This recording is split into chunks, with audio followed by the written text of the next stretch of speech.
अस्सलाम वालेकुम नाज़रीन, welcome to another video. कैसे हैं आप? मैं हूं फैज़ान और आप देख रहे हैं गारमेंट टेक्निक्स। दोस्तों, आज से पहले आप मुझे YouTube पर देख रहे थे, लेकिन अब मैंने Facebook पेज पर भी एक अकाउंट बना लिया हुआ है गारमेंट टेक्निक्स के नाम से, और उसके अलावा आप मुझे TikTok पर भी फॉलो कर सकते हैं। तो आप मल्टीपल चीज़ों को मेरे चैनल्स पर देख सकते हैं और फ़ायदा हासिल कर सकते हैं। तो दोस्तों, आज के टॉपिक से आपको काफ़ी ज़्यादा फ़ायदा हासिल होने वाला है, और आज का जो टॉपिक मैं आप लोगों के लिए लेकर आया हूँ वो है सैम्पलिंग में तैयार किए जाने वाले जो मुख्तलिफ़ किस्म के नमूने होते हैं, सैम्पल्स होते हैं, उनके अलग अलग नाम कौन कौन से होते हैं और उनको उन नामों से क्यों बुलाया जाता है। तो अगर आपको ये वीडियो पसंद आए तो इस वीडियो को लाइक और शेयर कीजिएगा, और मेरे इस चैनल को सब्सक्राइब करने के साथ साथ बेल आइकन को दबाना बिल्कुल भी मत भूलिएगा। तो चलिए दोस्तों, बढ़ते हैं अपने टॉपिक की तरफ, जो कि है सैम्पलिंग के नमूनों पर, यानी कि सैम्पलिंग में तैयार होने वाले मुख्तलिफ सैंपल्स की इकसाम पर।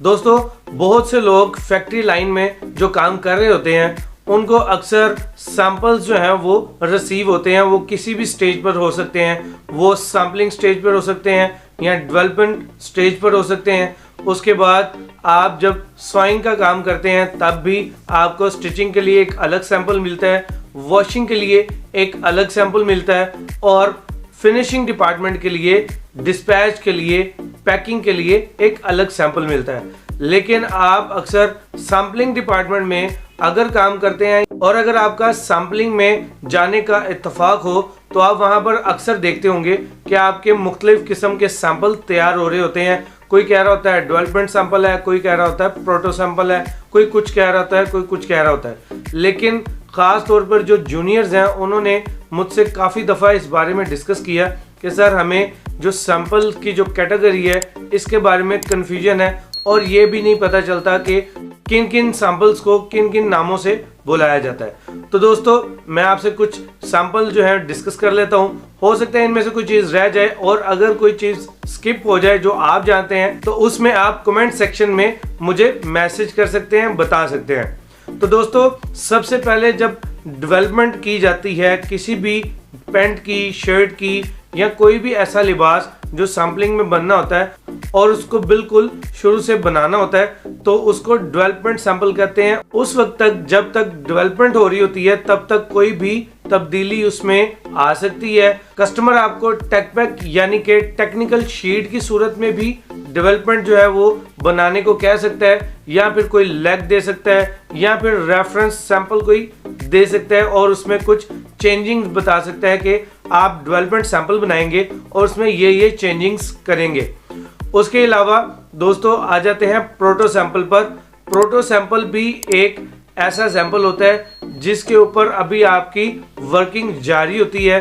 तो अगर आप उस पर मेजरमेंट, फिटिंग, शेडिंग या फिर साइजिंग के हवाले से भी उस पर वर्किंग कर सकते हैं। तो ये कस्टमर पे डिपेंड करता है कि वो प्रोटो सैंपल में किस तरह की चेंजिंग चाह रहा है।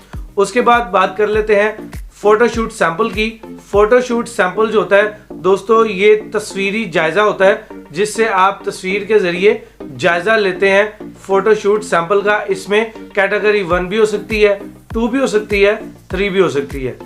इसके बाद आप कुछ सैंपल को कहते हैं ग्रीन सील सैंपल, फिर कुछ ब्लू सील सैंपल्स होते हैं, और कुछ रेड सील सैंपल्स होते हैं। जो ब्लू और ग्रीन सील सैंपल होते हैं या फिर रेड सील सैंपल होते हैं, ये कस्टमर की अपनी एक टाई कलर होता है जिसको वो उससे लॉक करता है। लेकिन ब्लू और ग्रीन सैंपल्स जो होते हैं वो भी एक आपके इनिशियल स्टेज हो सकती है, या वो आपका पहला दूसरा सैंपल हो सकता है। और जब आप रेड सील सैंपल की बात करते हैं तो इसका मतलब होता है कि कस्टमर की तरफ से उसको लॉक कर दिया गया है। इसके बाद आप कटिंग भी कर सकते हैं और प्रोडक्शन भी कर सकते हैं, यानी रेड सील सैंपल के अंदर वो तमाम चेंजिंग्स हो चुकी हैं जो कि ब्लू सील सैंपल और ग्रीन सील सैंपल के अंदर उसने करवाई थी, नंबर 1 सैंपल के नाम से या नंबर 2 सैंपल के नाम से।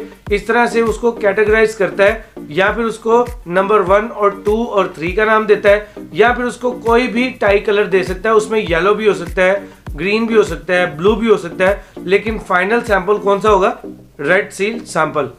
उसके बाद दोस्तों बात कर लेते हैं एसएमएस सैंपल के बारे में। एसएमएस सैंपल आपने अक्सर सुना होगा कि एसएमएस बन रहे हैं जी। एसएमएस की जो तादाद है वो आम सैंपल्स की क्वांटिटी से थोड़ी ज़्यादा होती है।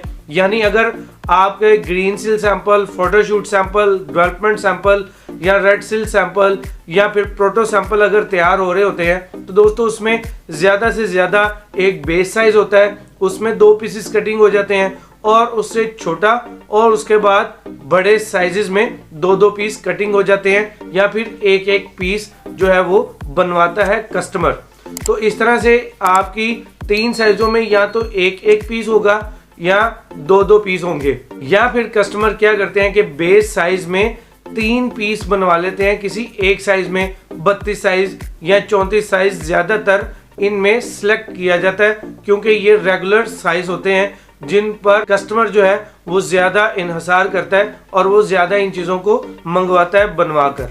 लेकिन एसएमएस सैंपल्स में क्या होता है दोस्तों कि तकरीबन तमाम वो साइजेस जो कि कस्टमर ने बल्क में यानी कि ऑर्डर में तैयार करवाने होते हैं, उन तमाम साइजेस के 2-2 या फिर 3-3 गारमेंट जो है वो स्टिच आउट करवाए जाते हैं कस्टमर की इंस्ट्रक्शन के मुताबिक, और फिर वो कस्टमर को भेजे जाते हैं। अब एसएमएस की जो एब्रिविएशन है, इसका जो लफ्जी मायनी है वो होता है सेल्समैन सैंपल्स।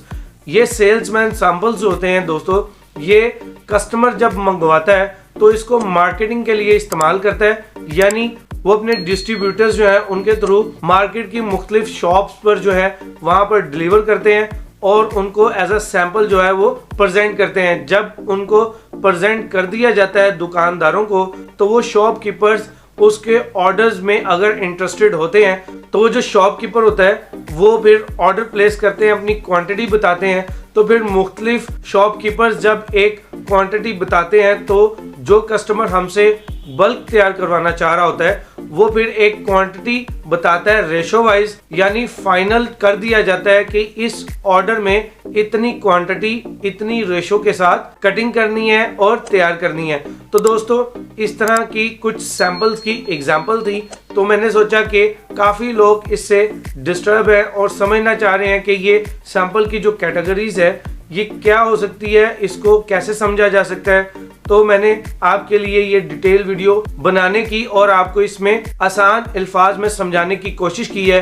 उम्मीद करता हूँ कि आपको आज की इस वीडियो से कुछ ना कुछ नया जानने को मिला होगा और आपको ये वीडियो पसंद आई होगी। और दोस्तों अगर आपको ये वीडियो पसंद आई हो तो इस वीडियो को लाइक और शेयर कीजिएगा, और मेरे इस चैनल को सब्सक्राइब करने के साथ साथ में लगी बेल आइकन को दबाना बिल्कुल भी मत भूलिएगा, ताकि आप तक मेरी वीडियो के नोटिफिकेशन बर वक्त पहुंचते रहें। तो दोस्तों मैं अब मिलूंगा आपसे इसी तरह के एक इंफॉर्मेटिव टॉपिक के साथ। तब तक के लिए मुझे दीजिए इजाजत। मैं हूं फैजान। अस्सलाम वालेकुम।